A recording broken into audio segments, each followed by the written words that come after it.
আজ পুরো ১ বছর পর ডিগবয়ে আসলাম। নমস্কার সবাইকে, আমার একটা নতুন ব্লগে তোমাদের সবাইকে স্বাগতম। তো অনেক দিন হয়ে গেছে, ঠিক এক বছর আগে আমি এসেছিলাম ডিগবয়ে। ডিগবয়ে আমার ননদের বাসাও আছে আর আমার বাবার বাসাও আছে। তো এখন যাচ্ছি হলো ননদের বাসায়।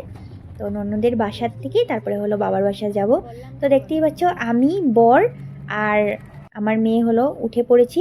আমরা সকালবেলা হলো 7:30 নাগাদ ট্রেনে উঠেছি। তো ওখান থেকে নেমে এসেছি, এখন হলো একটা পুরো বেজেই গেছে। তো ওখান থেকে স্টেশনের থেকে হলো আমরা উঠে গেছি টমটমে। এবার যাচ্ছি হলো ননদের বাসায়। তো দেখতেই পাচ্ছ ডিগবই জায়গাটা হলো অনেক সুন্দর। তো রাস্তায় যতটুকু পেরেছি ভিডিও করেছি আর কি।